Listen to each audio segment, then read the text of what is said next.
Friday because every day is a good day to do Powernomics. And today I have an opportunity to speak with a special guest, a respected individual, somebody that you all know, and I know many of you love, Dr. Claud Anderson. Dr. Anderson is the author of the books Powernomics, Black Labor, White Wealth, The Black History Reader, and Dirty Little Secrets 1 and 2. So as you come into the chat, greet Dr. Anderson, let him know that how much you love him. Also, on this platform, we are black first. That means that it doesn't matter if you are male or female, you're black first. Doesn't matter if you're light skinned or dark skinned, you're black first. Doesn't mean you're Democrat or Republican, you're black first. I don't care if you're gay or straight, you're black first. So everybody who agrees with that, put hashtag B1 in the chat.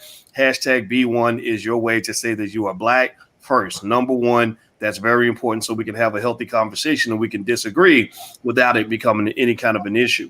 So hit the thumbs up button. So Dr. Anderson, I want to ask you, my friend, how you doing today? Oh, I'm doing pretty well, a little better than I have been in the past. Looks like I might survive. I know a lot of my enemies, that's sad news for them. But well, you ever heard, y'all can tell me in the chat if y'all know this song. I don't know if you ever heard Dr. Anderson. There was a song by the rapper 50 Cent. And it said, many men wish death upon me, the blood in my dog, and I can't see. I'm trying to be what I'm destined to be. And then he says the N word. He says, they're trying to take my life away. I put a hole in a blah, blah, for messing with me. So Dr. Anderson is the new 50 Cent, the original 50 Cent, the original gangster. That's what you're going to be today. You are the OG. And so anybody praying on Dr. Anderson's not doing well, your prayers will not be answered anytime soon. So I'm really glad you're here. I'm glad you're doing well. Well, thank you very much, and that's awfully kind of you. And but I know you're always very complimentary and supportive. So I just take that and just sprinkle myself with it all over. Well, we're here for you, and I know everybody loves you. And so let's jump in. Instead of y'all sitting here listening to me badly quote 50 Cent lyrics. I want to jump right into this discussion. Dr. Anderson wants to meet with the Biden administration. You've been reaching out to the Biden administration with a team of individuals you're working with on a project that you would like to pursue. And I'd love for you to talk about that if you could. And you mentioned you also would like to share the history of transportation and why your high-speed railway project and some of the other initiatives that you're pursuing is so important for you and so important for the community. The floor is yours. Oh, well, thank you very much for that introduction. I want Black folk to understand this particular time, we are right where we want it to be. And that is we get now on board, and we should be presenting the new high-speed rail system to Blacks across the country this weekend in press releases as well as media presentations through radio all across the country. This is the first of its kind in the history of this nation. You all just cannot afford to let this get by. This is it. It's very important. And because you see this high-speed rail system will wind up being a platform or a base level for Black folk to start playing the game the way whites have been playing it for 465 years. This is our chance to start playing the game and build one of the things that is extremely important in terms of laying a platform. That is begin to build industries. Do you know that we are the only people on earth? We're the only people on earth who've never enjoyed the fruits of an industrialization process.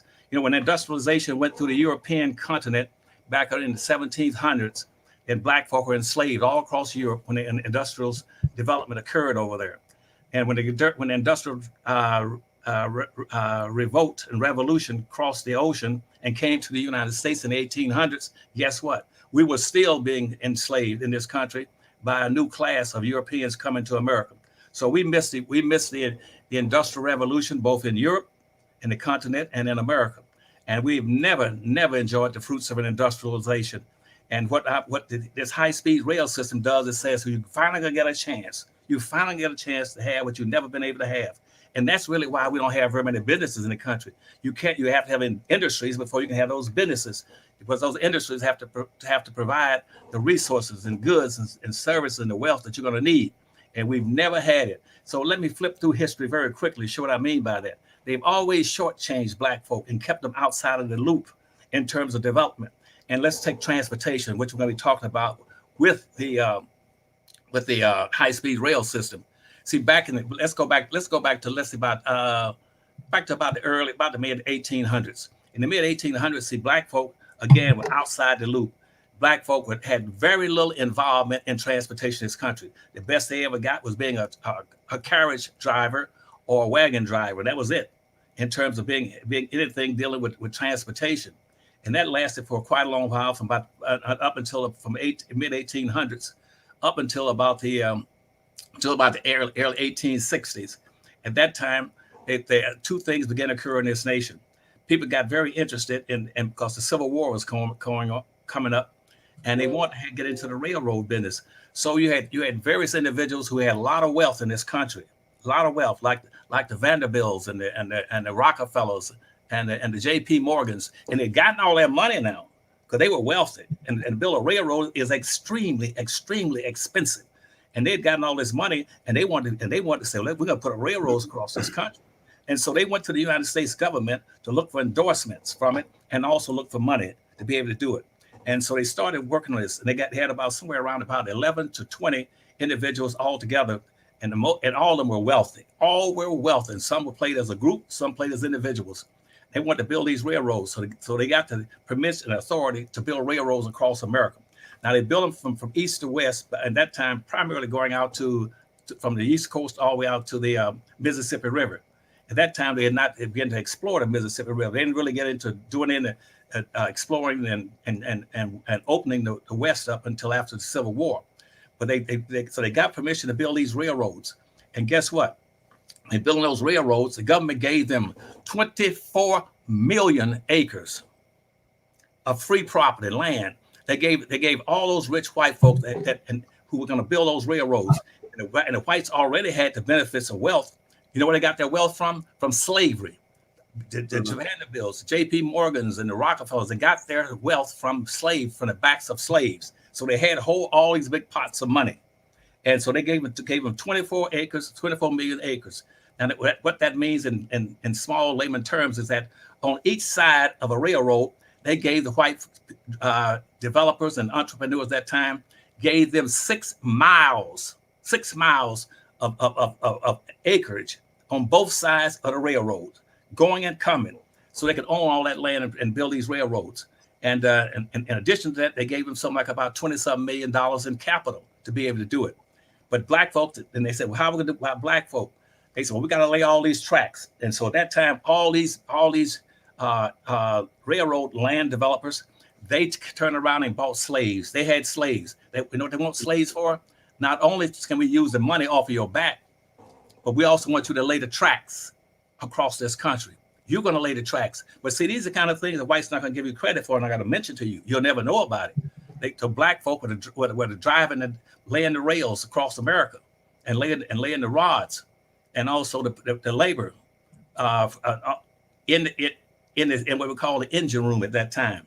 So they had blacks up in the front there serving as engineers, which means, you know why? Because it was very hot and smoky and dirty. And so those blacks were using, at that time, they were running these engines off of coal and wood. And it was extremely dusty and hot. And so they used them for that. But most importantly, they used them for laying the tracks and the rails. But they were, again, unpaid labor. And they built those tracks across the country. But then they say, well, we're not going to put any tracks in the South. We're going to put them only up north and on the East Coast. You know why? Because the South then was this hotbed of slavery. Because you see, in all those southern states like South Carolina, North Carolina, Alabama, Mississippi, Louisiana, and over into Texas, those states had about almost a 50% black population. They weren't going to run any tracks through that. So that's why you don't have any railroad lines running through the South of any significance. It's all on the East Coast and running out to the West. And after the Civil War, they ran them from the West out to California. And so they started laying these tracks. But pretty soon they laying so many tracks and using up so many blacks and killing blacks. This was back killing the work, except for one exception. There's a black called John Henry. You may have heard about him. John Henry, the slave driver, the spike driving man. That was a real man, real black man. He was a big, strong, burly man. And we still have a song that's very popular called John Henry Was a Steel Driving Man. And so black folk were the people that were laying the tracks and also doing the hard work of our railroads.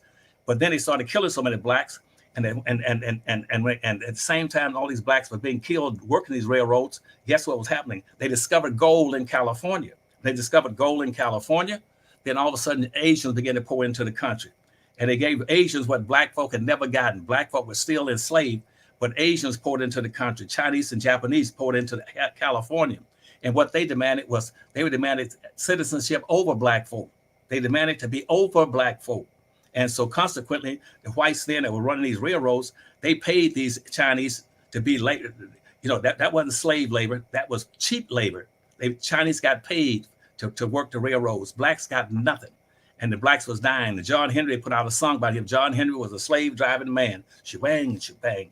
And so finally, they got these railroads laid. Black folk, the only thing black folk could get then in terms of work was again to work as engines, throwing wood and coal into the engines. And so that was a platform but black folk, no black folk could invest, no black folk could own anything in transportation at that point in time.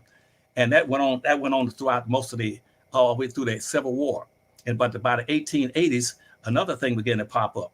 All of a sudden, we needed blacks, and whites were also still in conflict, but whites then wanted to come up with something else called buses. They wanted buses. And so they began to start working on bringing buses and automobiles and buses. And so the first automobile that came into the country, black folk might not have been educated, but they weren't dumb and stupid. They weren't stupid. They even though they've been denied an education, they were gratuitously given ignorance by whites in the society. And so then they said, well, we got to have some other form of transportation other than the railroads. And so guess what? A black man came up with an idea to build the first automobile in this country. They had a few automobiles that popped up over in Europe. But so the first automobile was not Henry Ford, what they're telling you about. It was not Henry Ford. It was a black guy. And C.R. Patterson. That was who built the first. And what he did, he just simply used those carriages and those wagons that were popular in that time, where the black folk were driving, with a driver in carriages. He made his first cars look almost like carriages, but they were single automobiles, and they came up called the Patterson automobiles, and they were very, very well built, very strong and powerful cars, and they did very well from about 1873. We put out his first automobiles in 1873 in Ohio, and he was doing very well. And but again, he was up against major opposition and racism in that time. And so by the turn of the century, guess what happened? Henry Ford jumped into it. Now, Henry Ford then jumped up to it and sort of killed off blacks in that form of transportation. He jumped into it because Henry Ford came up with something that was new. He came up with capital that again, had slave made for having black slaves. He had more money and wealth than the Pattersons did. But the Patterson automobiles you might still find a few of them in museums around the country. Those are the hardest and best built automobiles at that time, what they call the Patterson automobiles. And so then Ford jumped up and started putting his car in. Now what Ford did to give him an advantage over Patterson, I'm gonna cut this short, so I shorten some of this, over Patterson, was what he did. He started using a system that came from slavery, and that was called assembly lines. He's picked up the slave plantations assembly lines. On plantations, most people didn't know that they kept blacks in a line, and like 5 or 10 to a line. And they would go up and down the rows in the cotton fields that sometimes was spread through 80 acres of land. You had to walk straight ahead. The first one in there would be a chopper. He chopped back the grass and knocked the grass, and so he could get to the dirt. The next black behind him would dig a hole in the dirt, and then the one behind him, when he came up there, he would drop the seed in the hole for whether it's for cotton or rice, or not rice, but tobacco, or for whatever they plan on growing, and cotton. And so then the next one behind him would cover the hole up. Then the next one would come behind him. He would just pour the water, and that was called an assembly line. So Henry Ford, he built his automobile system. He used the assembly line process and took it from the plantations for black slaves and moved it to the automobile industry in Detroit, Michigan, out on Woodward Avenue. So that's how we got into automobiles. But at the same time, other people said, well, how about buses? And buses began to come on scene. And black folks then were denied because Patterson was put out of business in about 1920 when Ford put his automobiles on the streets and called the T model Ford. But blacks then started thinking about other forms of transportation. And what they did then, they started thinking about buses. And at the same time in the 1920s, as the railroads then were beginning to drop down, and blacks were still trying to figure out how to get good jobs on them. And most of the jobs blacks had up until that time were being engineers in terms of working the engines and feeding the fires and with coal and wood. And the others became porters. They became railroad porters at best. And blacks were dominating the industry that were fights set up for railroads by being the porters and that was one of the best jobs you could get at that time, was being a porter, because you made the most in tips. And so by the 1920s, blacks began to organize and try to set up an organization of union workers. And that was A. Philip Randolph came up and said, let me try to organize these black, so they became porters and worked for the railroads. And a big crisis developed, and the president had to finally intervene to stop these blacks from boycotting and shutting down the railroads. But while they were doing that, then the buses began to come on the scene. So we've got to have buses, some other alternative form of transportation. And so black folk were shut out of that industry and out of the automobile industry. But in the train systems, they never could get past just being porters, moving baggage, working around the engines. And when white folks started riding the damn trains, white folk rode the trains where? They didn't ride it up front, because from the engine on the train, where the blacks were shoveling the coal and the woods and hot and burning, it was smoky, dusty, and dark. And so what they did, the first train car in a train would always be for black folk. So when black folk could ride a train, they could have to sit up front right there where all the smoke and dust and dirt was. And the further you get back on the train where it was cool, that's where all the whites were. And the last train that we called the caboose, that was for the owners of the train. So the train system started weakening in this country. They started getting to the buses. And then black folk didn't get a chance to get into this stuff. But now blacks got a chance. This is our chance. And what the Powernomics Corporation now is oversighting is to have a black high-speed rail system in the United States, not going through the north, not going to the west, but going through the old black cotton belt, starting from South Carolina and running all the way across the U.S., all the way over to Texas, and with 5 major stops. Those major stops might be starting out along the highway, close to Highway 95, going down the East Coast and close to Augusta, Georgia, and around South Carolina there. That track is going to be running at 250 to 300 miles an hour, taking black and white riders from the East Coast to Texas. It'll make 5 stops. The first stop will be in Atlanta, Georgia, and we're going to build depots and buildings, hotels, and places where blacks can get access to all kinds of jobs on the tracks, building land the tracks. But this time they're going to be paid, or being construction workers, or whatever they're going to be. And when they get to those depots, those 5 depots will be set up in 5 stops. The first stop will be in Atlanta, Georgia. The next one will be in Birmingham, Alabama. The next one will be in Jackson, Mississippi. The next one will be in Shreveport, Louisiana. And the last one will be in Dallas, Texas. And black folk would have a chance to get these contracts and get all these jobs and opportunities to ride those high-speed rail systems. And we're moving at 250 miles an hour to 300 miles an hour. And we're going to take our riders across the country in luxurious seatings and high-speed rails with dining cars and food and service and everything else.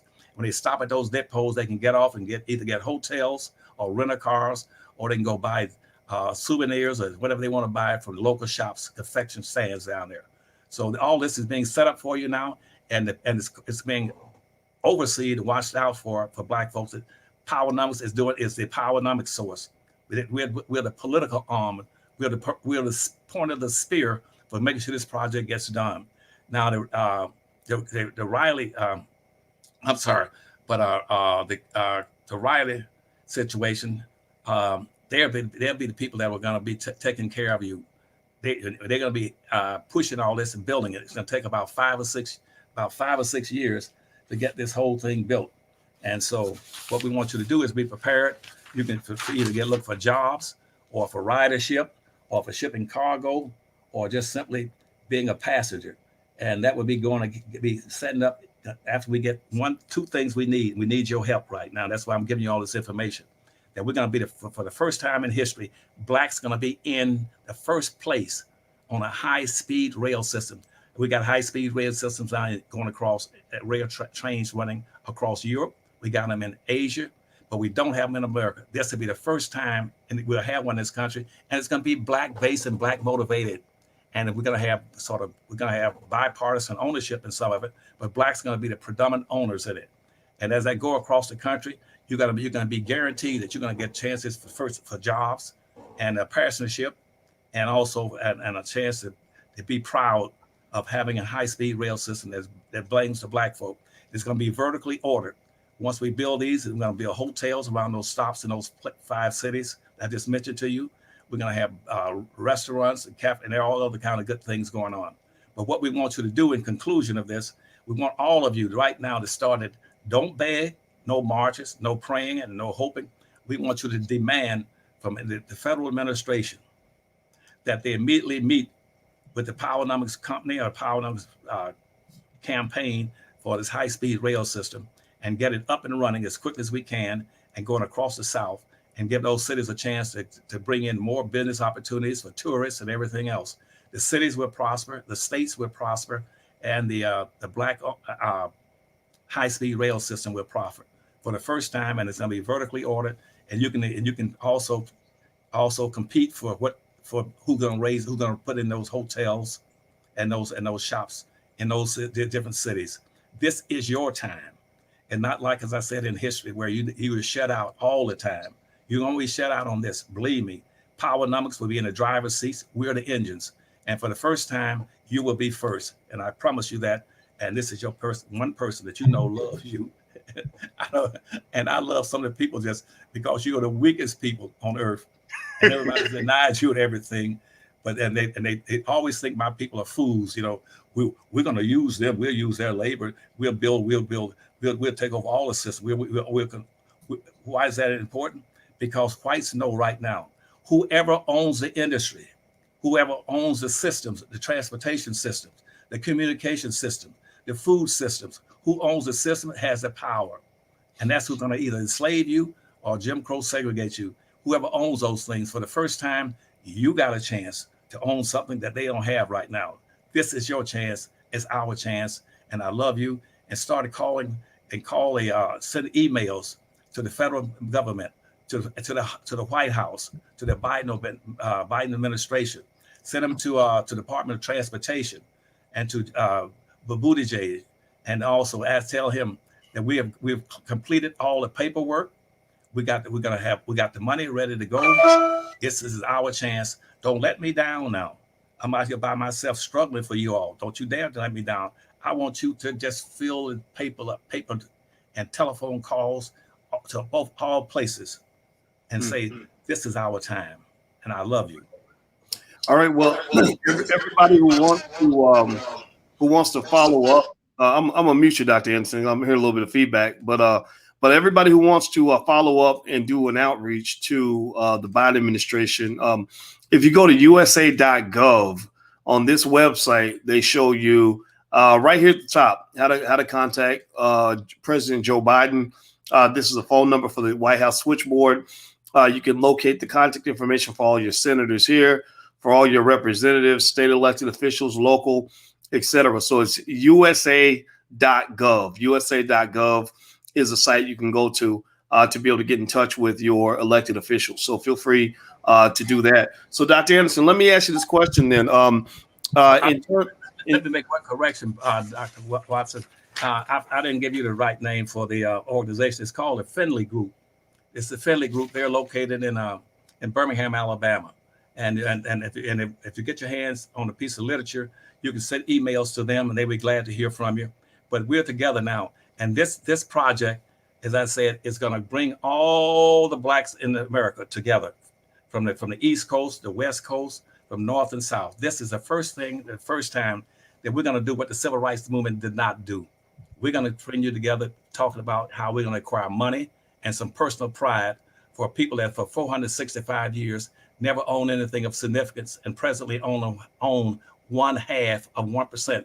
There's nothing in this country that black folk own and control that's greater than 0.5%. And that's in the richest nation on the earth. This time, it's our time. We're going to get this thing up within a few months. We're going to break ground and dig a hole and start planting the tracks across America. And I would appreciate you all spending all your time telling black folk this is ours. And stay in contact with Dr. Watson, and he'll help you push this across the country. All right. And everybody, in case you just came in, we're speaking with Dr. Claud Anderson. Dr. Anderson is the author of the books Powernomics, Black Labor, White Wealth, The Black History Reader, and Dirty Little Secrets. His website, if you haven't got these books for your children, you should. His website is powernomics.com. That's powernomics.com. Also, if you could take 1 second real quick, we're building Black-owned media here, and we can really use your help. So if you could hit the thumbs up button right now, hit that share button right now, share this to your social media. Just take the link and share it, and then type a yes in the chat once you've done something. Once you hit the thumbs up button, shared it, or whatever it is you can do, we really appreciate that because we're trying to grow Black media. And we really need everybody's help in getting this done because we don't have billions of dollars like everybody else. We're working with what we got. We're promoting Black intelligence. Now, in terms of contacting your government officials, USA.gov is a good place to go. Also, if Dr. Anderson, if somebody wants to reach out to the Powernomics Corporation to help out on some other level, is there a way? Can they just go to the website? Is that powernomics.com? Yes, they can go to powernomics.com, and there they can buy the 5 books that covers all this stuff. That's the Powernomics pack. Once they go to the website, they can order that 5-book pack. And for Black folks right now, I got about 7 major projects that'll be coming up. And if these projects become materializes, you will never have to worry about racism anymore, because now racism is based on who owns and controls the wealth and the resources. You're going to start owning and controlling wealth and resources. I assure you that. And if you want to get some direct questions to the Finley group, let me give you a number I had here for them. And telephone, if you want to record it, telephone number is I got one here. If you want me to. Yeah, could you read the number off to him? Yeah, actually, you know what I'm gonna do? Because I know a lot of people reach out and they want to reach out to you and contact you and stuff like that. And unfortunately, my team doesn't have the capacity to take all the queries that come in. But I have the Finley Group press release right here. And I'm going to post this and email this out. If you sign up at allblackeconomics.com, get on our email list, I'm going to send out this press release. But here's the phone number right here at the top. I'm going to try to zoom in on it so everybody can see it real clear. Let me flip around here. Let me see if I can scoot this over. So the phone number is 205-856-3022. That's 205-856-3022. And the email is, say it again. P.O. Box. Could you give them that P.O. Box too? Yes. P.O. Box 61147, Birmingham, Alabama 35261. And the email is info@finleygroup.com, but group is spelled GRP. So info@FINLEYGRP.com. That's right there on the screen. If you didn't catch it, just rewind the video and you'll see it that way as well. So there's the information if you want to somehow be directly involved, or if you have resources that can help get the project done. That's how you can connect and reach out. So, Dr. Anderson, let me ask you a question. Right now on Capitol Hill, there's a lot of discussion about reparations right now, and they're talking about HR 40 and trying to get a reparations bill passed through to study reparations. And I noticed that in the experts that they invited to speak on the issue, they brought in people like Herschel Walker, the football player, a few other folks. I can't name everybody. Maybe you all can name some names in the chat. And they didn't include your name. And I found that really interesting, given that you, according to many millions of people, I assume a lot of people here would agree, you are if not one of the leading experts on reparations. And you have the most documentation of almost anybody on exactly why Black folks deserve reparations. Can you speak on what you're seeing with the HR 40 conversation and why you think that that you weren't asked to participate in the debate over this bill.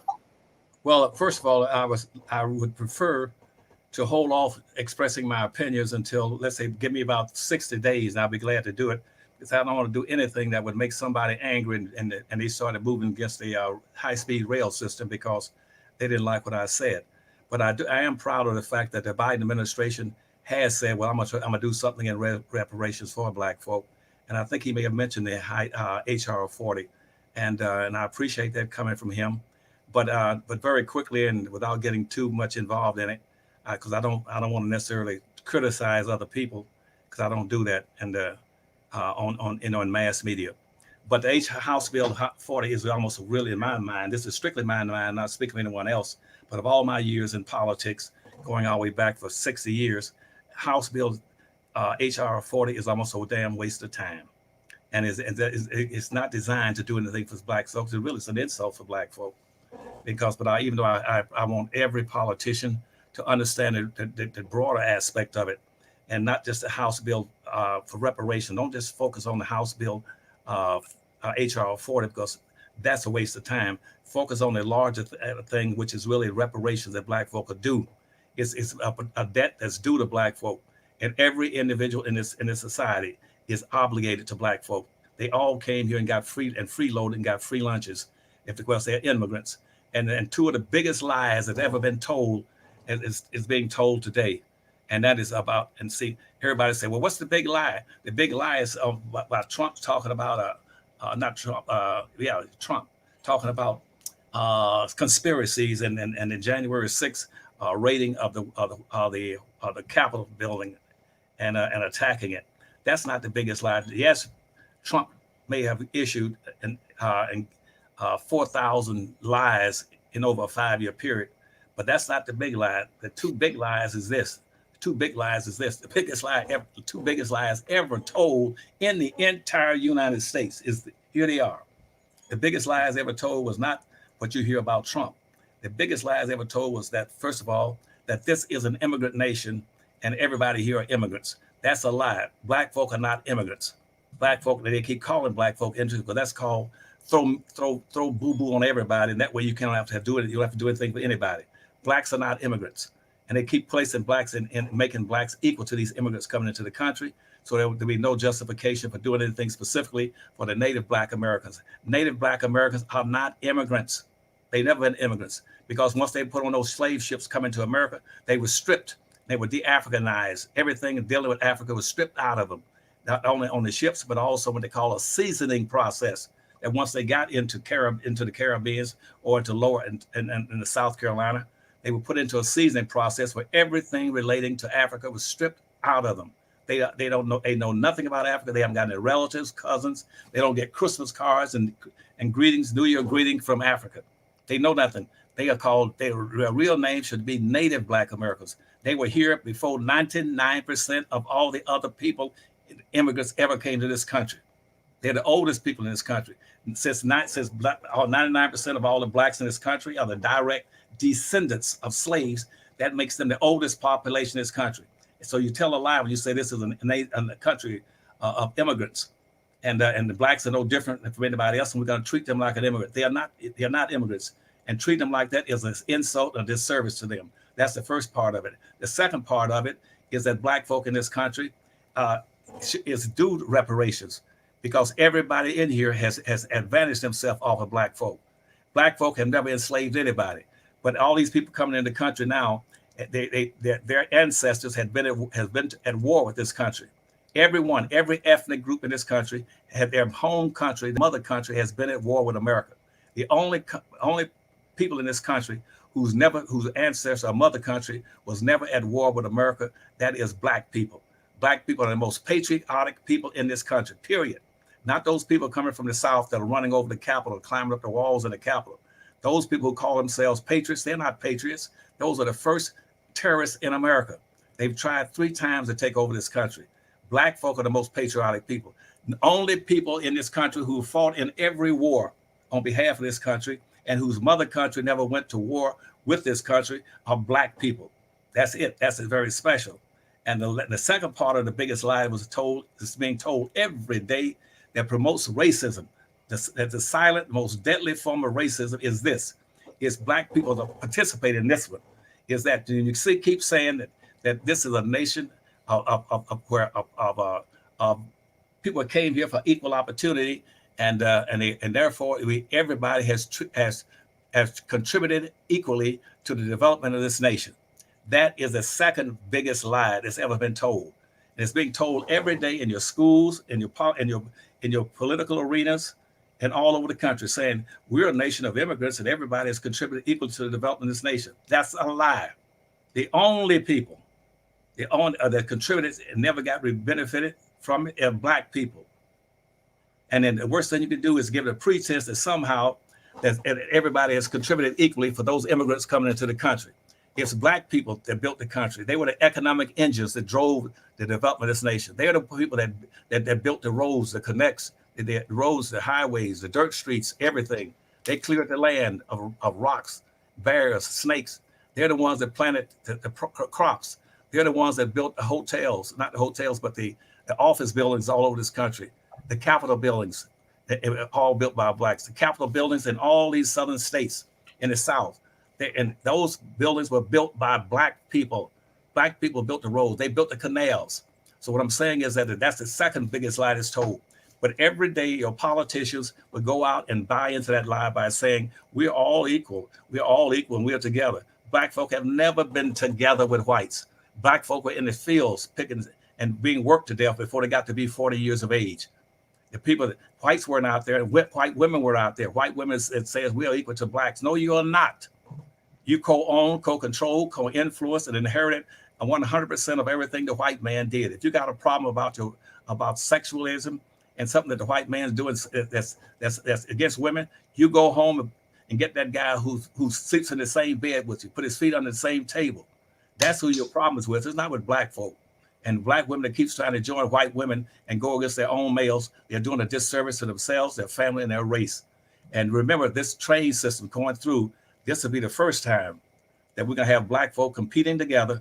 And guess what? The train is going through the old cotton belt, the black cotton belt that runs from the East Coast all the way over to Dallas, Texas. And black folk have over 4 million acres of black land down there that's going to waste right now today. No, it's not being used because nobody will let them into the agricultural system, and they don't have the wealth building tools down there, the platforms. So please understand this black rail system is going right through the old black cotton belt to give opportunities to blacks who've been denied. And hopefully, did I answer your question for you? Oh yeah, you answered it very well. And I'll remind everybody while we're here, you're listening to Dr. Claud Anderson. He's the author of the books Powernomics, Black Labor, White Wealth, The Black History Reader, and Dirty Little Secrets. I consistently mention the titles of those books because I'm hopeful that you will consider going to powernomics.com and taking a look at what Dr. Anderson and his company have to offer. When we talk about buying black and supporting what we believe in, if you believe in this kind of thing, then I hope that you'll talk with your support, because I really think that when you're talking about moving forward and hearing from scholars that really benefit our community, there aren't that many. A lot of scholars are working for big white universities. Even some of the HBCUs are not really giving you what you need. They're not teaching you how to start businesses and how to build industry. They're teaching you how to go work for white people. That's unfortunate, but that's what it is. So, given that you're here, and if this is the thing you believe in, I hope you'll do what you can to actively participate in all of this, actively participate in discussions on this, actively share the message, actively support. When it's time to buy your kids a gift, get them a copy of Powernomics. Just make this a culture. We're trying to build culture here. And if I sound repetitive, it's because that's what's required in order for you to build something. You got to be, when you build an institution with 10 million bricks, you got to be repetitive in laying out those bricks, and they got to all be solid. So y'all are solid people, and I want to say thank you all for being a part of all of this. Also, hit the thumbs up button, share button, subscribe button. And also tonight, if you want to participate, we're doing a special lecture in the Black Business School. I'm going to do one on how to form your economic family. I'm going to talk to you about how my family works together every week, how we have our family business meetings, how I form my economic family, what it means to form an economy within your family. And so if you're interested, you want to take a look, and you also want to get the access to the curriculum, you can go to economicsurvivalplan.com. That's right there. So feel free to go take a look. So Dr. Anderson, let me ask you this question. Before you leave, let me make one last comment. I hate to be, I know I sound looking here rude, but I keep cutting you off. But no, it's okay. You asked me a question. I didn't completely answer it about House Bill 40. The real thing is that the House bill now is not necessary, because you see the Constitution has had it beneath every one of those laws that were passed. The 13th, 14th, the 15th Amendment, and the Civil Rights Laws of 1865 is stipulated in those documents at that time that Congress had not only the ability but an obligation to make any changes in what they were setting up for Black people in this country, and what they were entitled to and do. That was in the original documents for 13th, 14th, and 15th Amendment and the Civil Rights Laws of 1866 and 65. So they don't have to even have a plan. The second point following that is that a plan is an insult if you tell whites not right now that we want reparations, but instead of calling Anderson and say, how much money do we owe Black folk? You say, well, go, let's go study it. Let's go study and find it out. I have already written a study. The study is Black Labor, White Wealth. That's in that power pack. Wow. 5 books. That is your study. That your study is there. I tell you right now, there's no way on earth that you're going to put together a committee of 6 whites from the House of Representatives and 6 whites from politicians from the Senate and 1 from the White House, and say they're going to write a study. They're going to take 7 years to write a study. My study, the Black Labor, White Wealth, tells you everything you want to know. It's documented with timetables, and with every down to every penny, every nickel that whites were able to acquire in this country, how they got it, and who helped them get it. That's in the Black Labor book. That's one of the books. That's the base book that's in that power number packs that you can get right now by going to the Powernomics website and ordering the Powernomics pack. Now that's the second thing that it's already been done for you. You don't have to do it. You don't need a study. The third thing is that it's an insult that you're going to ask white folks right now whether or not you owe Black folk. When every study I've seen in the last 60 years, whites have shown that they have no interest in doing anything specifically for Black folk to reward them. That's why they keep using all these big, very broad, ambiguous terms, saying we take care of everybody. We talk about we're for minorities and poor folk and people of color and poor people and all this kind of stuff. That's all an excuse to get around doing something specifically in Black.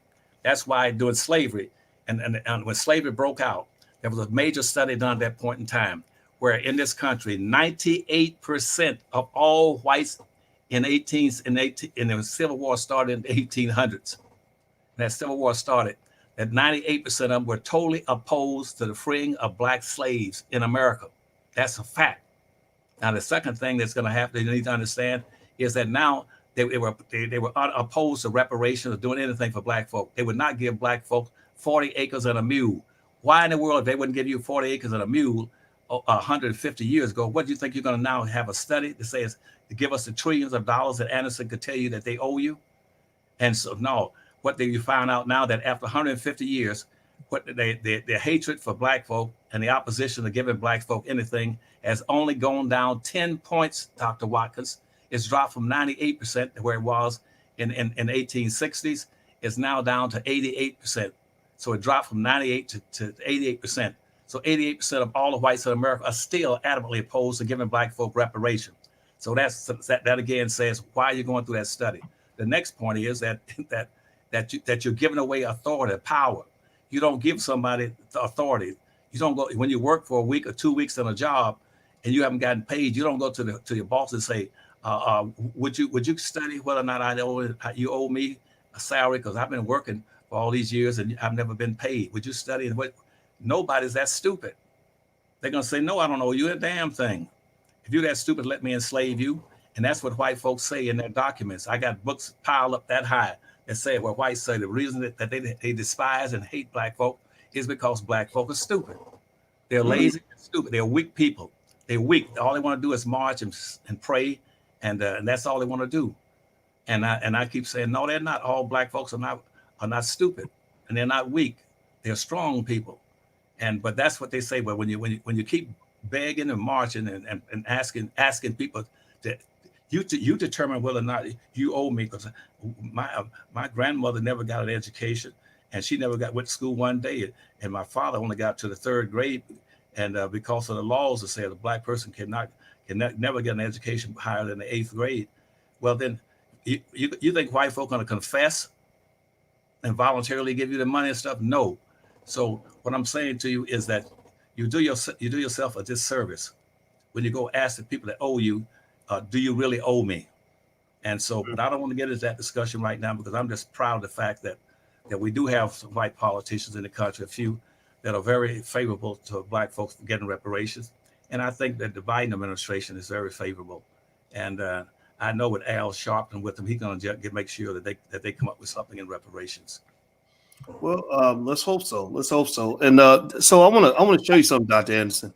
Given what we were talking about with civil rights, I put this up on my Instagram. My Instagram is the Real Boyce Watkins, and here was a statement from President Biden, and it says, "Let's be clear: transgender equality is the civil rights issue of our time.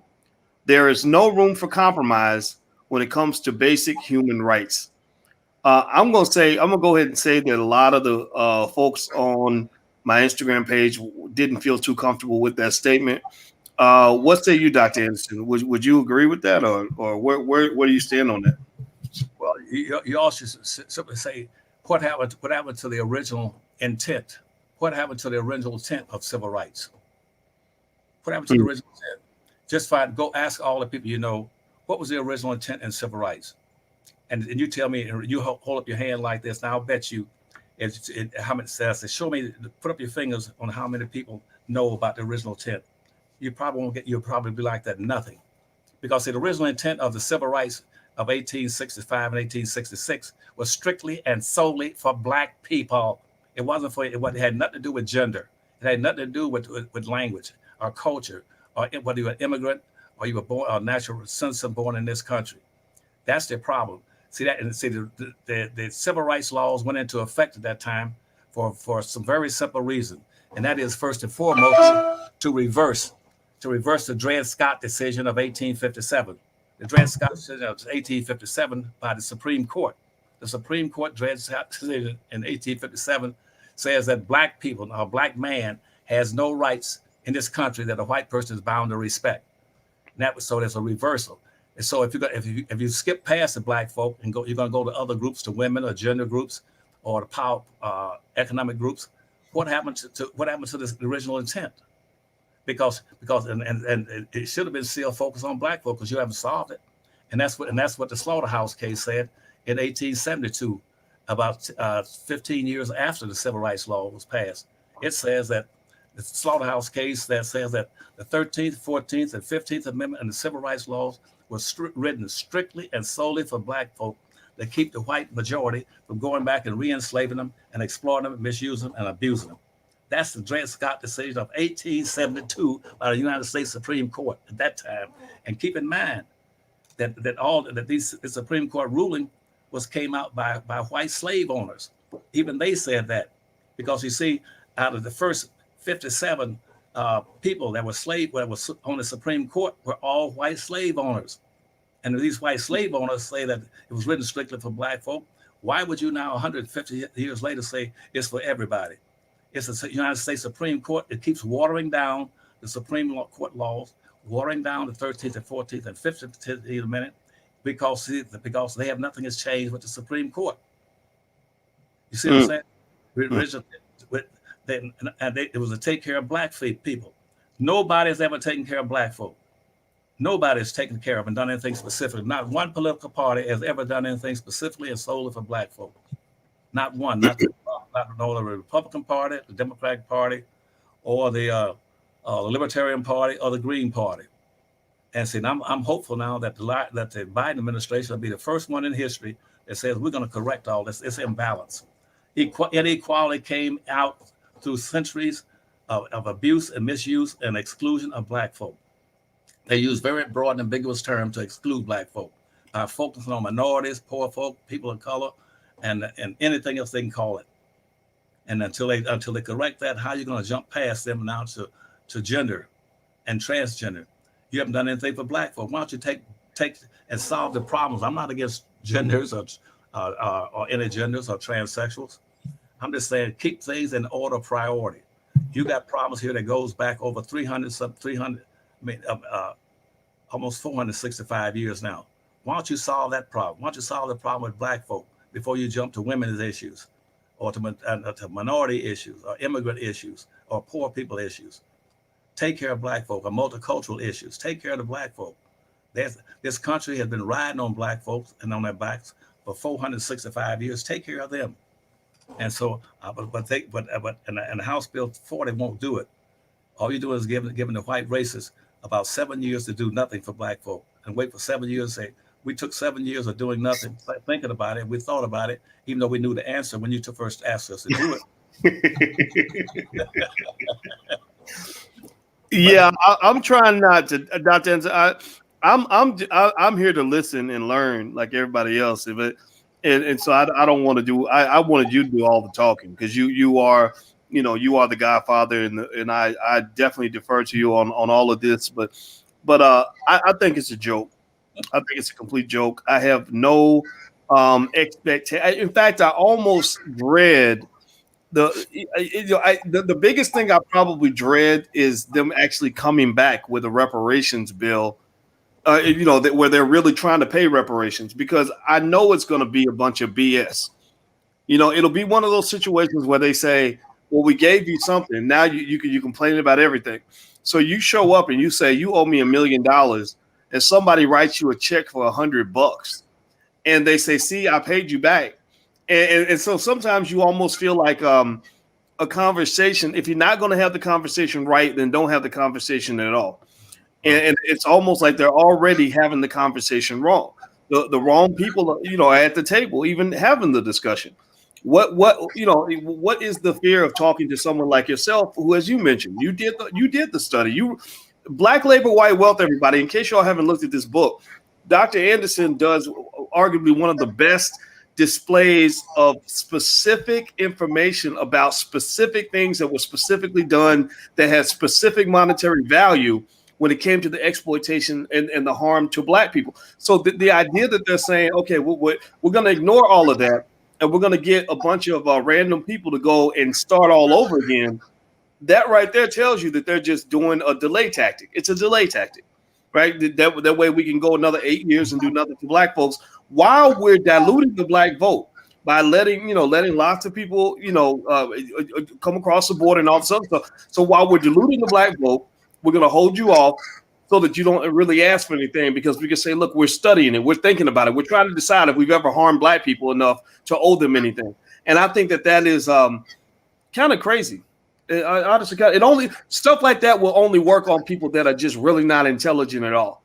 What are your thoughts on that, Dr. Anderson? Well, the first further along another point I'm going to give you about House Bill 40 really, is that they've given reparations to almost every group that can conceivably be recognized right now, and that we give reparations we gave for the Marshall Plan in Germany and Europe. We gave billions and billions of dollars to them to rebuild those countries for having bombed them and torn up some of their buildings and some of their and wasted a lot of lives over there. Even though we weren't the ones that were bombing it, that was the Germans that were bombing the Europeans, not Americans. But America went out of its way to pick up the cost that the Germans should have been paying in the Marshall Plan for what Germany did to the European societies over there. Not Americans. They gave them billions of dollars. I can't remember how many billions, but it was either 7 or 8 billion. I don't know what the billion was now. It gave them money. They gave money to Japan. We had a point four program where we did bomb Japan, Nagasaki and Yokohama. We bombed them in Tokyo. But guess what? We bombed them and we gave them the point four program. Again, billions of dollars to resuscitate Japan. We gave money to reparations to Jews who came over here, moved to America because they were poor. Just because they were poor coming to America, we gave them millions and millions of dollars to help them. We gave money to the Puerto Ricans after we went to war with the Puerto Ricans and took over the islands, we gave them reparations. We gave reparations to the Cubans when we fought to take over Cuba and to control Cuba. The United States gave them reparations. And coming out after the Civil War, when the first terrorists in America were the redneck states and the Southern Confederacy, that when they lost the war, Civil War, we gave them reparations because you see they supposed but by law they supposed to have been hung and shot for being terrorists in this nation and selling the nation out and having killed almost 200-some million. I mean, almost 200-some thousand people. See, the South should have been punished for that, and the leaders were supposed to be hung. But not only we didn't hang them, but we gave them reparations. You know what we did? We gave them back all the land that they had owned before the Civil War. They got back every acre of land. And in addition to that, the Congress had passed a law called the Freedmen Bureau. And in that Freedmen Bureau, they put some money in there for black people, for clothes, food, and stuff, because they were the only people that denied 40 acres of the mule and weapons or tools, or anything else. They were starving to death when they set them free. The whites in the 1860s gave almost 5 million blacks free and didn't give them a nickel or a dime. But see, all the whites who had been into what we call contracted labor, they were on 7-year contracts. They got paid. They got land, they got animals, they got tools, they got weapons, and they got money. But see, black folk didn't get anything. But see, any white that was in servitude, they got paid. Blacks got nothing. And so consequently, blacks were ill-equipped to go out there and support and do anything. And so right now, they said, well, we said we got to study for black folk. Here's my main point. Never in this country has this country ever said they could not help other people and give them reparations unless they did a study. They didn't do any studies with the Marshall Plan. They didn't do any studies with the 4-point plan for the Japanese. They didn't do a study on giving and raping and robbing the freedmen banks to give all the land and the money back to the Confederates in the South after the war was over. They did not do a study to give money and stuff to the Puerto Ricans and to the Cubans. They never have required a study to give back reparations until now. The question in your mind should be, wait a minute, what kind of equity is this? Where you mistreat and exploit, misuse, abuse, subordinate a specific group of people for 465 years, and now you're going to need a study saying, did we do all that? That makes no sense at all. And for anybody who wants, but I do, again, as I said, I do compliment the administration. They do something for black folk. I hope they certainly do, because I'm very supportive of everybody. Everybody owes black folk. These immigrants coming to the country, I think every immigrant should be paying at least about $1,000 into a special fund for black folk for reparations in this country. Every immigrant coming to this country should not be admitted to, should not be able to come to this country and get first-class citizenship and get a green card without putting money into some kind of a deposit for money for rebuilding black communities in this country. All these black communities that have been raped and robbed since the civil rights days back in the 1960s, and when they burned out most of these cities and drained them of their resources. Blacks should be getting reparations for what happened in this city just since the civil rights movement. But they didn't do it. What they did, they went in 1964. They had President Ben Johnson come up with a thing called the Opportunity Act, and saying that we'll give something to black folk under the guise of civil rights, and that would be for black folk. Then immediately all the women rushed over to the United States Congress and begged them to take the focus off of black folk and put it on women. And so women, that's where you got the Title IX from. They took the focus off of black folk and put it on white women. That's the same thing the white women did in 1868 when black folk are going to be freed. And when they're going to write the Emancipation Proclamation, again, when all that was being done, they'd already gone and said that white women said, don't set all these blacks free, and we're not free because we want the right to vote. They had everything else but the right to vote. And they had it indirectly. All you have to do is own land. White women couldn't vote. Most white women couldn't vote because they didn't own any land. That was a problem with white folks. White women have always been able to vote. They can't say they didn't have the right to vote. They did have the right to vote. But to be able to right to vote, to exercise it, you have to have You had to own land, and that's why nobody denied them. That's why in the 19th Amendment came and said, okay, this is the first time you can be able to vote without owning land. But that's why. But they said, well, we didn't have the right to vote. Yes, you did. You've always had the right to vote. You need to own land. Your husband and your boyfriend own all the land. White folks got 2 billion, BILLION. They got 2 billion acres of free land in the United States, starting off with George Washington and Thomas Jefferson, and that's where all the land went. Whites got all the land from Maine all the way to San Diego, California. They still got it today. They own and control 99% of everything. Blacks own and control less than 1/2 or 1% of anything in this country that has any value. That's why right now this rail system is the most important thing that's ever been brought up and put on the table for Black folk. And I'm sure that the Biden administration will find it helpful for them to improve the infrastructure. And I know they'll probably help. And I'm sure they will. So I want Black folk to put the pressure on them, though, and tell them, you damn better do something for Black folk, and quit trying to put us last behind everybody else and pretend that somehow we are happy, because we damn sure not. All right. Well, I want to tell everybody, first of all, I'm talking to Dr. Claud Anderson from Powernomics.com. He's the author of the books Black Labor, White Wealth, Powernomics, The Black History Reader, and Dirty Little Secrets 1 and 2. That's his website right there. It's on the screen. Hit the thumbs up button. Please hit the thumbs up, share, subscribe button. And also, if you want to join us tonight for the Economic Survival Plan lecture, where we break down forming economic families and economic security, feel free to go to economicsurvivalplan.com. That happens tonight at 8 o'clock. If you're watching today, if you're watching after today, you can watch the recording if you want to. Also, if you want to contact your elected officials, the website I gave you earlier was usa.gov. So let me give you all information on how to contact elected officials. What Dr. Anderson's asking for is he's asking for your support to get a meeting with some members of the Biden administration. So here are ways to contact. You can contact Biden's administration directly. I'm gonna pull the page up so everybody can see it. If you go to usa.gov, this is what you'll see, and right at the top is Biden's information. But you can also scroll down and you can find your state and local officials and pretty much any branch of government. Most of your congressmen, their information is right there on the internet. So go to usa.gov and let them know that at the very least they should be talking to Dr. Anderson, because so many millions of you are in alignment with his ideology. And if you really care about Black folks, then you'll care about what Black people care about.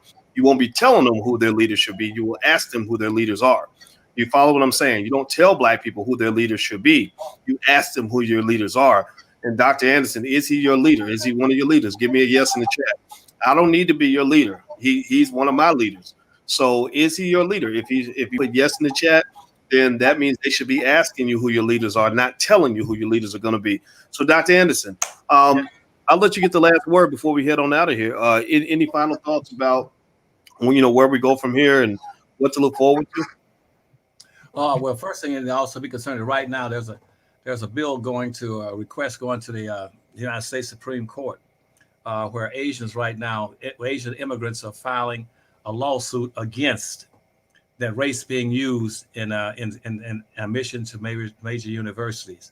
Now they're just coming into the country and saying we're opposed to giving Black folks preferential treatment to go into to university settings. And I would see in what I would do the reverse of what most Blacks are going to do. They're going to say, well, we need to keep getting race as an indicator of deprivation and the benign neglect, and allow them to have a few points over people coming into the university system. I would say no. Let's just go back. Let's just go back to the original intent. You go back now and go back to all these Black universities and colleges in the United States and started funding them in equitable fashions. Give them the same money and resources and access to everything that these major white colleges got and all that. Make sure that you got the best materials and the best instructors in those Black schools and across the country, and let them be competitive. You don't have to have an integration. Forget about social integration, because it has not worked. It has failed. And just go back and rebuild these Black institutions and rebuild these Black communities, and make those schools magnet schools make the black schools magnet schools and make the high schools magnet schools, which are a combination of the best curriculums and the best trade schools in those black schools across America, and let them compete with the white schools. I wouldn't just be sitting busting my butt trying to get my kids into. My daughter went to Harvard, and I paid suffer that suffer this economic burden of putting it there.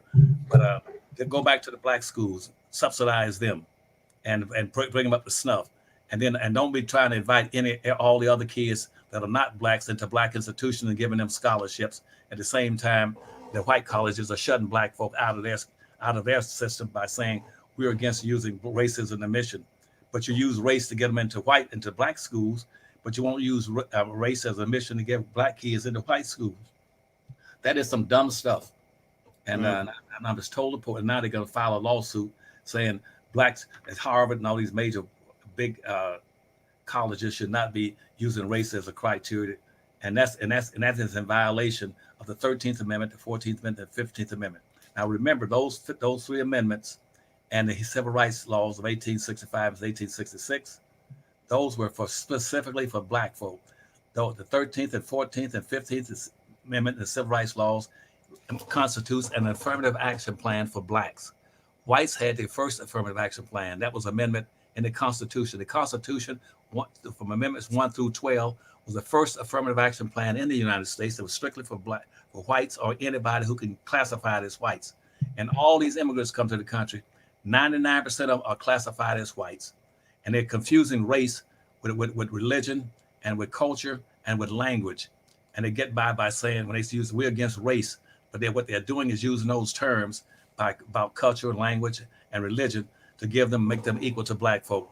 That has nothing to do with race. Racism is a competitive relationship between whites and blacks. That's all. It's not had nothing to do with Asians or Chinese or Arabs or anybody else. All right.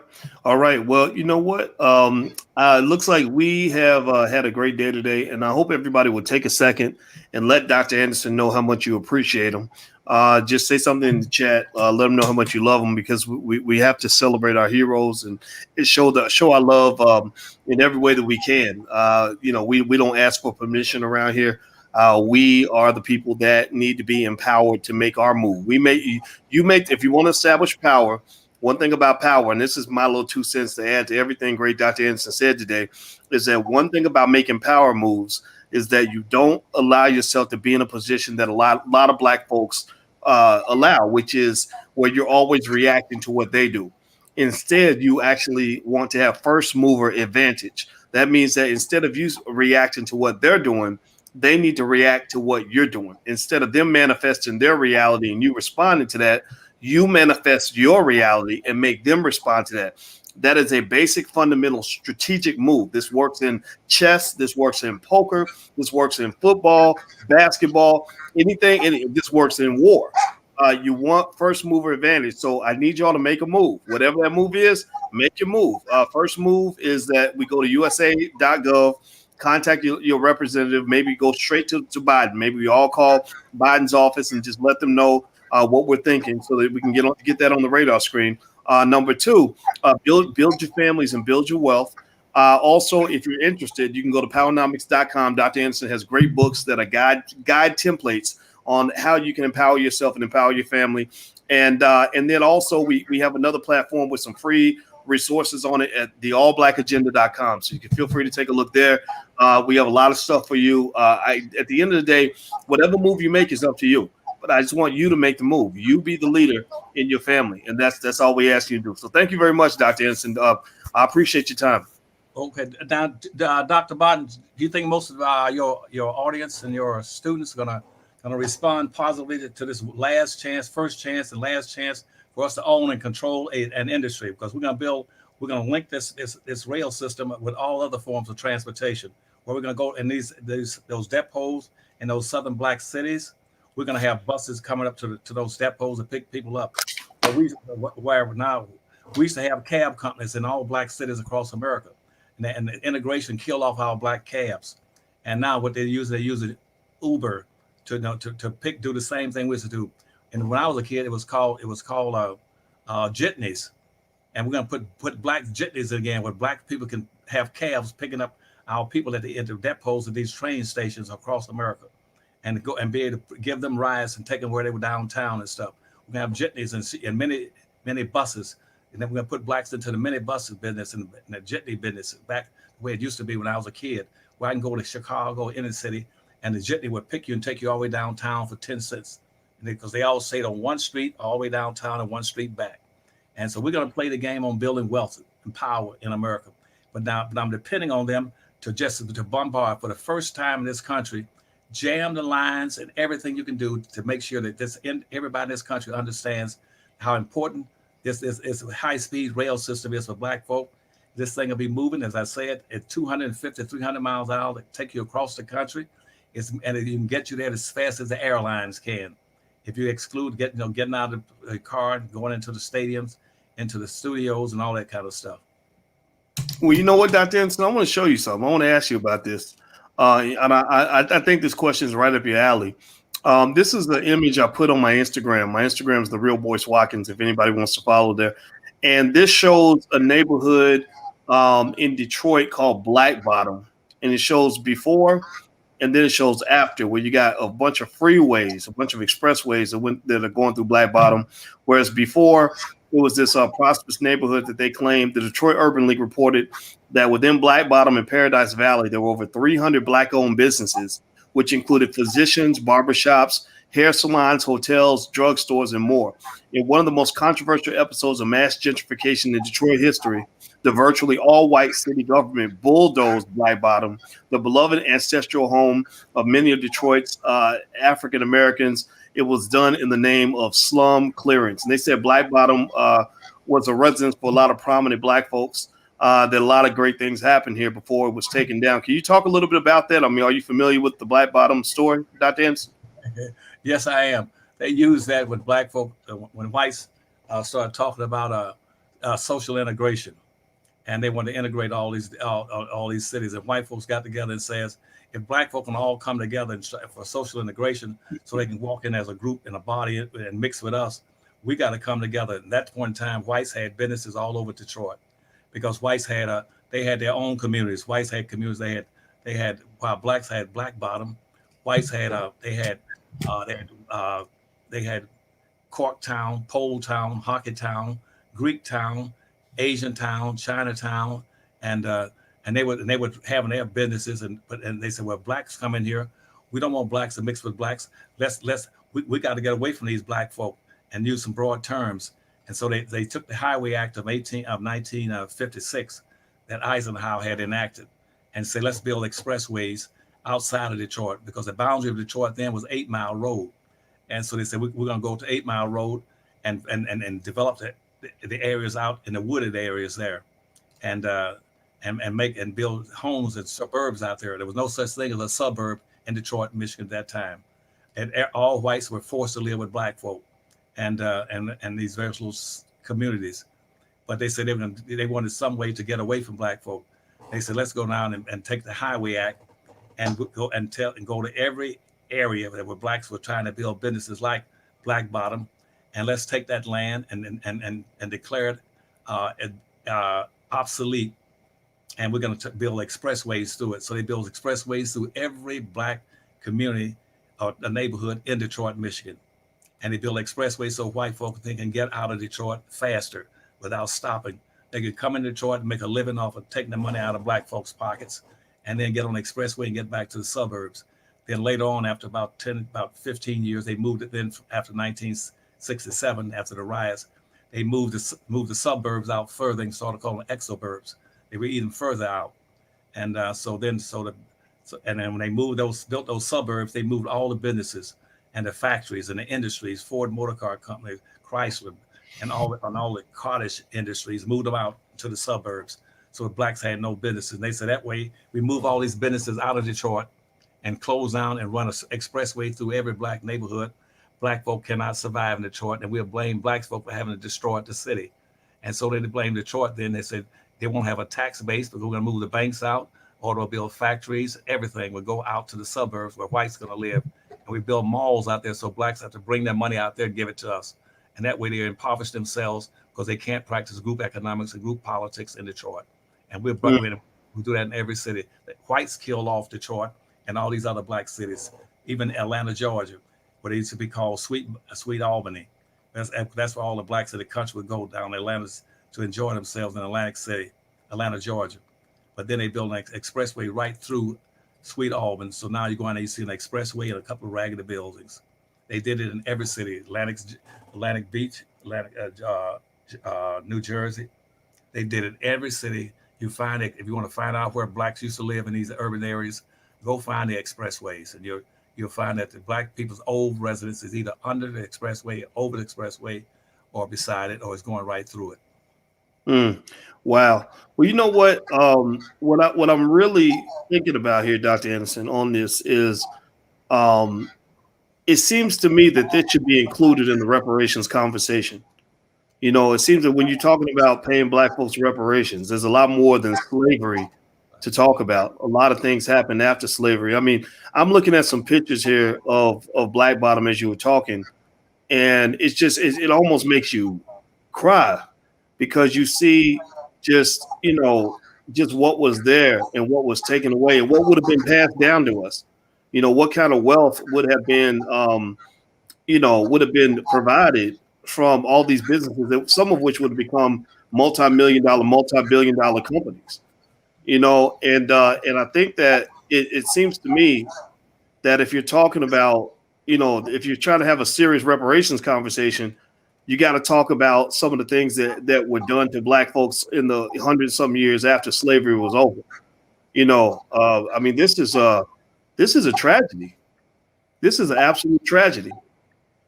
But you're absolutely right. They did the same thing in my hometown in Winston-Salem, North Carolina, when I grew up there.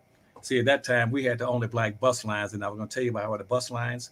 When I told you back when I was talking about the trains, blacks began to take over most of the job as Pullman porters and everything, and the train station, their jobs as an engine fireman, putting the logs and coals into the stove to drive the railroads.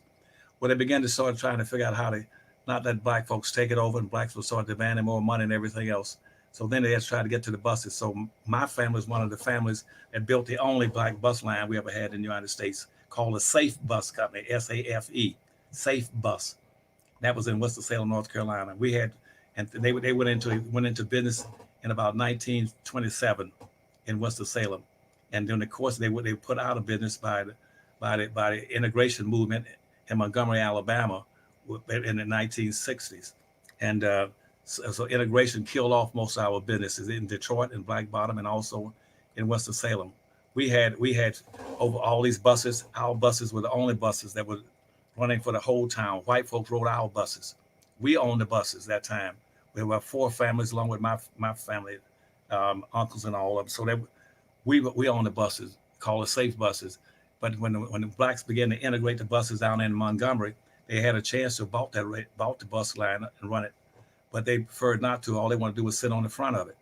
And once they were able to sit on the front of it, that movement came up to North Carolina, and blacks in North Carolina said, we want to ride on the front of the white buses just like Rosa Parks and other blacks in Alabama. We said, we don't have any buses for you to ride on the front of. They said, well, get some so we can sit on the front of them. And so the Safe Bus Company had to go out of business so black folk could sit on the front of the white buses. And they did the same thing with our cab companies. We had 2 cab companies. We had the Campbell City cab and the Harris cab. Whites had 2 cab companies, the Bluebird and the Yellow cab. And so our people didn't write. See, those kind of vehicles. And they put all them out of there's that's a safe bus right there that you just saw. And those are our buses. We had buses. We had more buses than damn white folks didn't have any buses. And they put our buses out of because black folk wanted to ride on the white buses, ride in the white cab companies. And that killed us off. They all did the same thing with the black movie theaters. We had 2 black movie theaters in every black city in the United States, at Lincoln and Lafayette.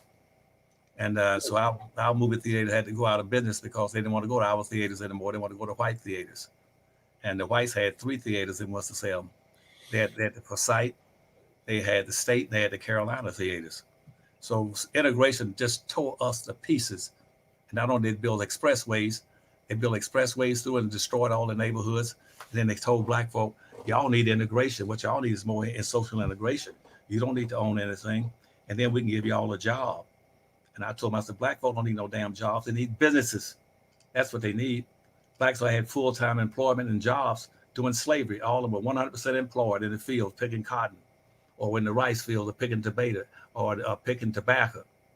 But see, most of your leaders, they don't understand all this history. So consequently, they're not going to come up with the right ideas because they're not old enough, wasn't around when all these things were going on.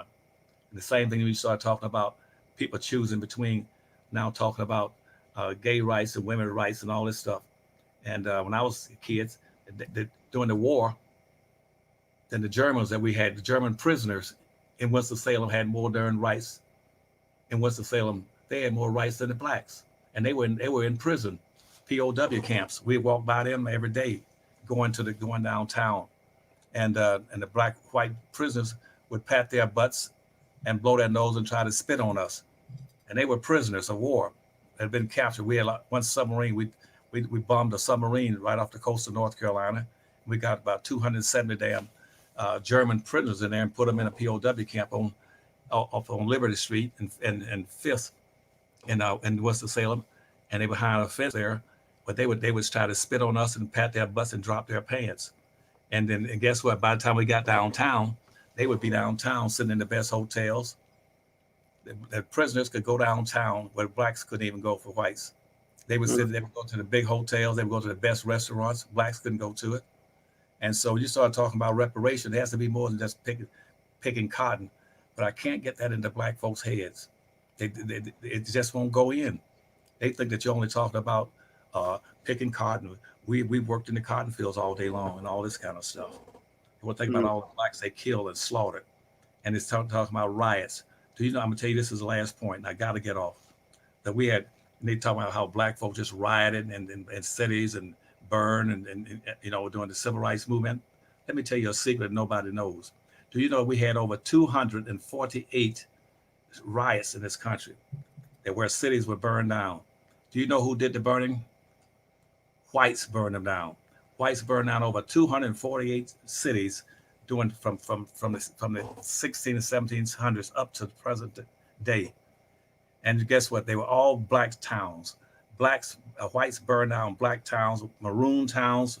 When back in the 1600s, they burned out all the maroon towns, and as well as later towns like Tulsa, Oklahoma, and Rosewood, and Wilmington, and Memphis, Tennessee. Whites were always doing the rioting. Black folk have never rioted and burned down whites' towns, but whites have burned down over 248 black cities and black towns. And just to put them out of business, they have sundown towns all over the country. Texas had more sundown towns than any other state in the United States, where black folk are not permitted to come to anything in that town.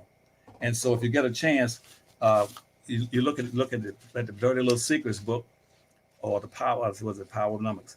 You'll probably see a picture there in that book where I'm standing underneath a sign that says by the Ku Klux Klan. Did you see that in the Dirty Little Secrets too? I did not see it. I'll look it up though. Yeah. Okay. Look on. You'll see, and that's what I'm talking about. What they did there, they would burn down anything that was black. They burned down 248 black towns. But I've never heard anybody make a mention of that when white folks talking about, well, black folk always burning down white folks' businesses. Where white folks burn down black homes and businesses for over 300 something years, and they burned down over 248 cities, even Rosewood. They've always burned down blacks' town, and blacks have never done anything to white folks to justify them burning down their towns and city and lynching.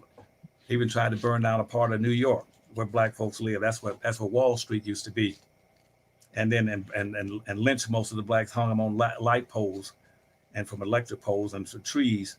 So don't you believe that stuff about black folk burning down whites. It's white folks were the biggest rioters and always been the big rioters. So this January 6th riots here in Washington D.C.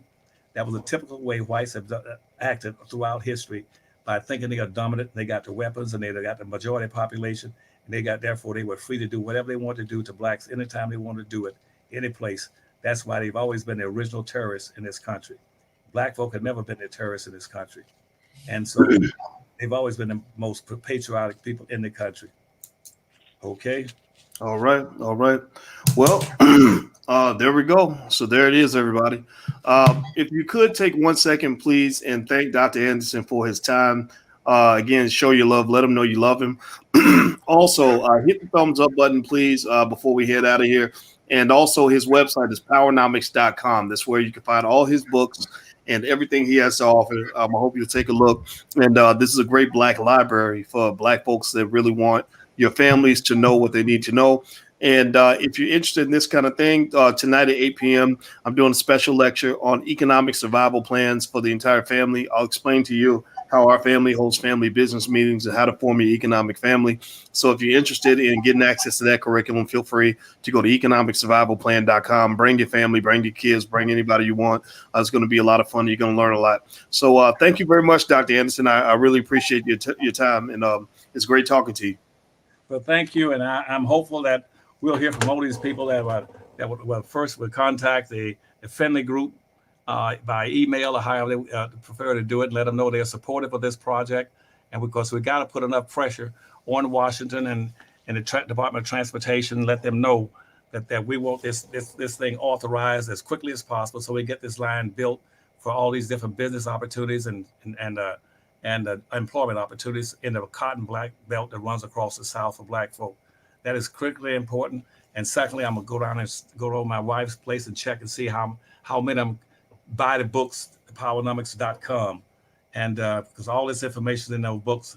And if you don't understand the history, you're gonna be like most of our Black politicians right now. You don't understand what you're doing in Washington, D.C. and what you're dealing with. So I thank you. And again, I'll look to talk to you next week, buddy. Okay. And take care and give me a call when you feel up to it.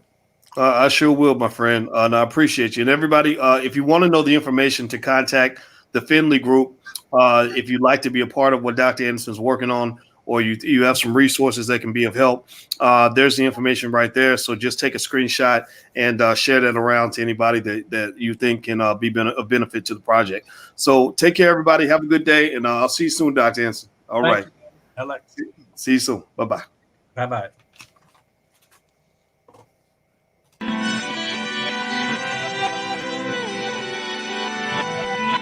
Here we are, clan the isms, cataclysm, great. Our people out here struggling, trying to make it in this state. Everybody out here doing it, but we the ones too late. Now family, we the ones who gotta delegate. Get that money in the power, never be fake. Stick to co-sign for 3. What did he say? Create jobs, support our own. Educate the same and buy back your home. Got 3 degrees, triple 10. 3 PhDs, now we on the CNN. DBTV, let's talk about negligence. Ignorance is bliss, but we can turn it to intelligence. Believe none of what you hear, half of what you see. Let's break it down here on Dr. Boyce TV. Here we are.